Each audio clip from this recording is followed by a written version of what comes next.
as the entire world knows, I'm sure, there are elections going on right now in Kosovo. Do you want to explain how these elections came around?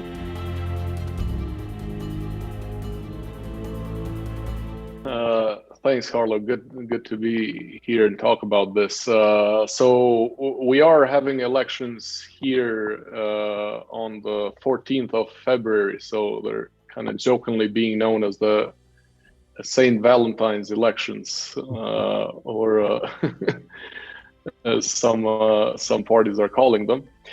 They will be extraordinary snap elections, but these ones will be particularly extraordinary. And this is actually a term that our laws use here.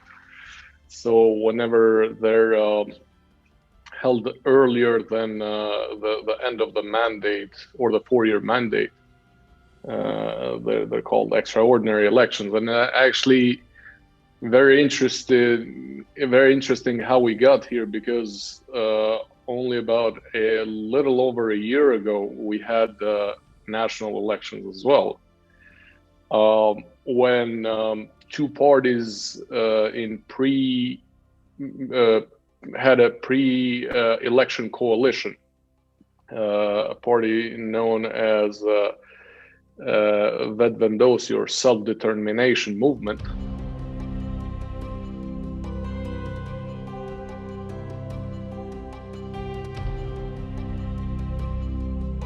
and LDK, or Democratic League of Kosovo.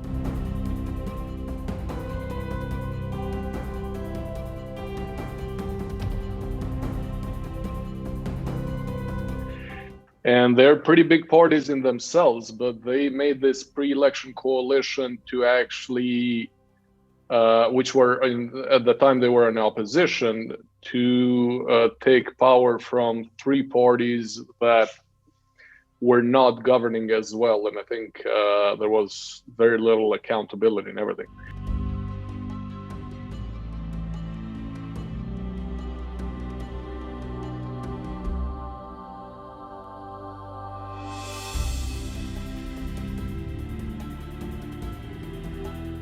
And they managed to get over 50% of the vote.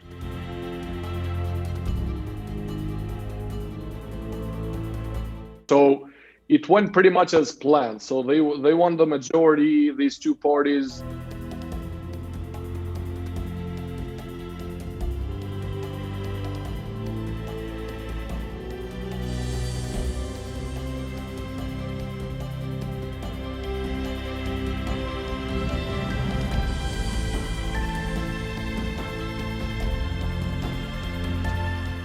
They came into government. They had a bit of, their negotiations lasted a bit longer than intended, because always a contentious issue in Kosovo coalition is the post of the president.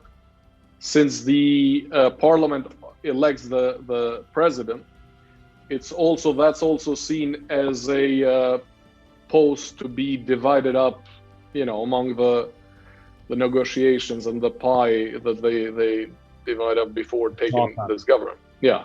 So that sort of became as a contentious issue, but they managed to overcome that by saying, like, well, let's cross that bridge when we get to it.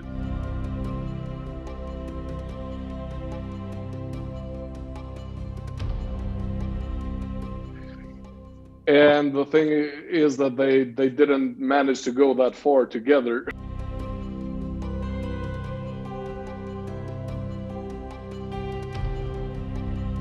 The elections were in October. They didn't come to a coalition agreement until what, like February of 2020? Yeah, until February. And part of that is because, it took some time for election to be certified.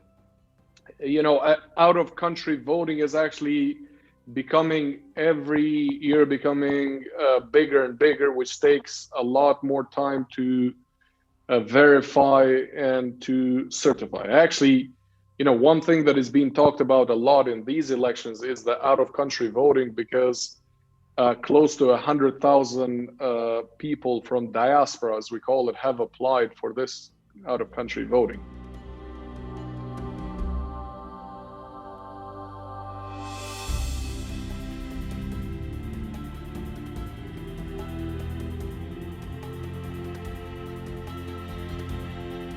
LDK is in much, it's in a bad spot. Whereas more than a year ago, they were in a bad spot.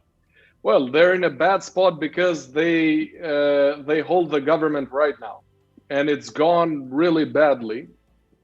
So they took over, from October 2019 elections, they went into government with self-determination movement. And the prime minister was Albin Kurdi from the self-determination movement.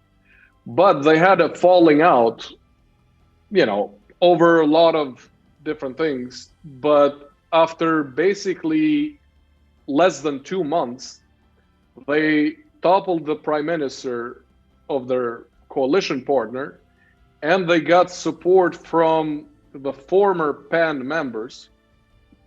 And actually, they came into government themselves, LDK. And, a lot of people were pissed off about that because they said, you campaigned throughout this time to saying that I will only make a coalition with the self-determination movement, who had never been in the government, but they managed to climb up. And now you went in with these people who you told us this whole time while you were in the opposition how bad they are.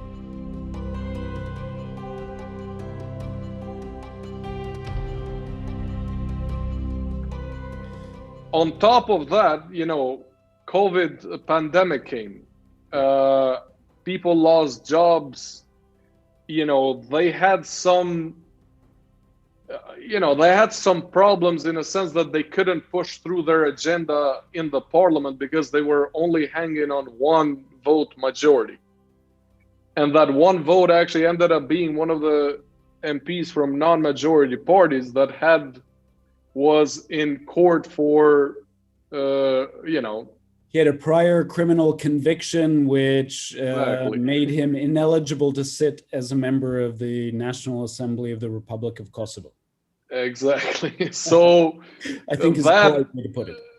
Yeah, and that made it really hard for them to push a lot of legislation and a lot of policy, which I think was good policy, set aside of how they came into the government. But it was a good policy, and actually, also the negotiations with Serbia played a big hand because the Trump administration at that time was really pushing for some type of a deal between Kosovo and Serbia.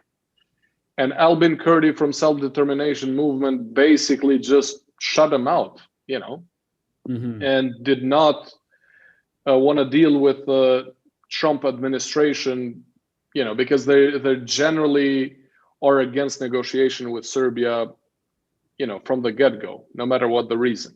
Right. Whereas LDK, understood, because at the end of the day, Kosovo still has a fairly large American base, which is sort of like the guardian against our bigger neighbor, Serbia. So, I think anywhere in the world, it's very difficult to say no to US, but particularly in Kosovo, when we have these, difficulties getting along with our bigger neighbor, Serbia, Republic of Serbia, it's difficult to say no. So that was the rationale of why LDK actually said, well, that's why we sort of toppled Albin Kurdi and we went with some of these parties who we don't really like, but it's for the good of the country. And that actually, the polls are showing that they've really taken a dive because of this. They're saying, well, because we sacrificed for the state, we should be credited for that. But essentially, they're going from a 27% vote to the polls are showing them at 14%. They sort of halved, their electorate.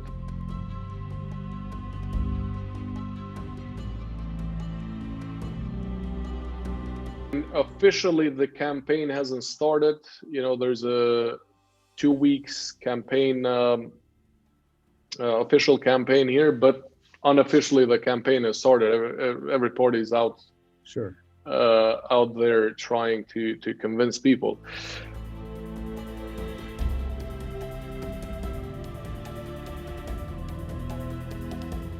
think it's going to be the election with the least discussion on real issues. It's really about all the new parties. The voters are, I think, at one, they're very upset that these other parties have made these coalition deals, you know, and are having them to send into elections so much time. They're very upset at, you know, this issue with political impunity. You know, there's these, you know, these big guys, these big fish. They do everything once they're in the government, and they're not held accountable. You know, there've been some former FPs who have been convicted, but with, you know, without serving any jail.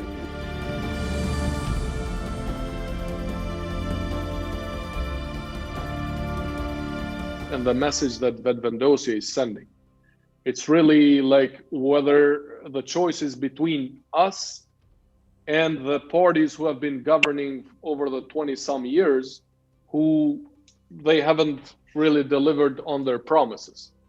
And they're actually calling this a referendum. You know, whether you want the people you've had for the last 22 years, or whether you want people who've never been in the government.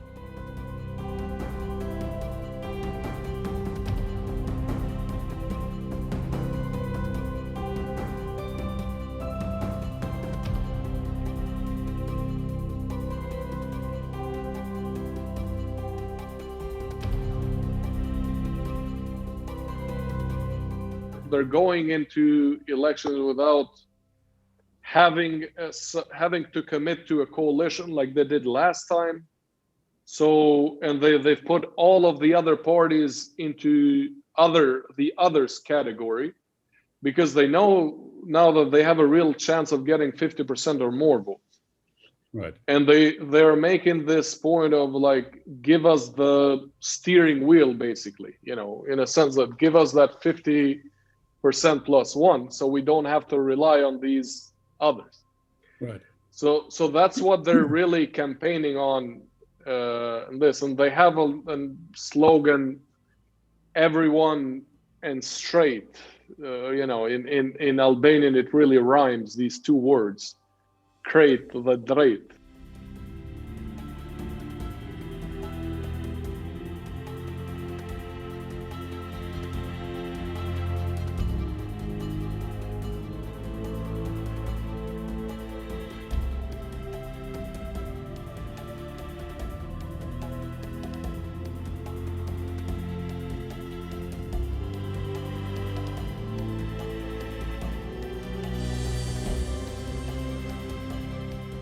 PDK has their message and their slogan that they came up lately is recovery.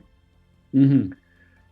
You know, because obviously I think this is common everywhere in the world, but it's been a big issue here, the economic recovery plan. You know, the government, the pandemic, and yeah. So the government, which was headed by LDK, put up a very concrete recovery plan that was fairly good. PDK, on the other hand, which was in the opposition, they would say, no, it's not a good plan. And they would propose something. They would just say, like, you know, not very creative. They would just say, like, well, we just need more. Just did that. So now they're coming into the campaign with recovery, like, we're even better at this, you know? So they took the LDK policy and platform and just added 10%. Pretty much. So their message out there is recovery. I think in next week when official campaigning starts, they will probably show something of what they mean by that. Right.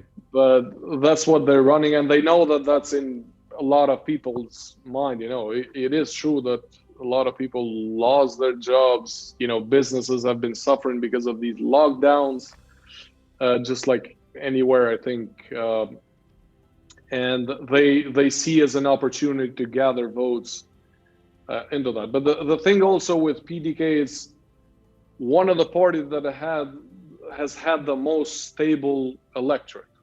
Mm-hmm. They are in this 20 to 25%, and they're they never go above that or below that.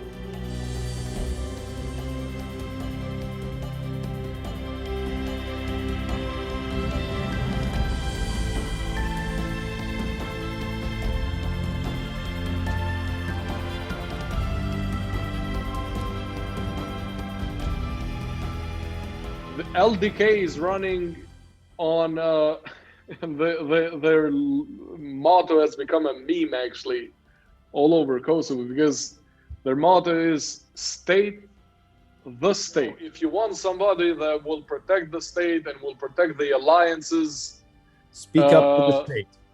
Yeah, speak up for the state. We're the ones. But I think it would have been more fit for them to have the recovery. But PDK, sure, I think beat them to it, the slogan, because in Kosovo it's actually very big that if you're running in an election, even if you're only a year from the last elections, you have to have some type of slogan to be identified.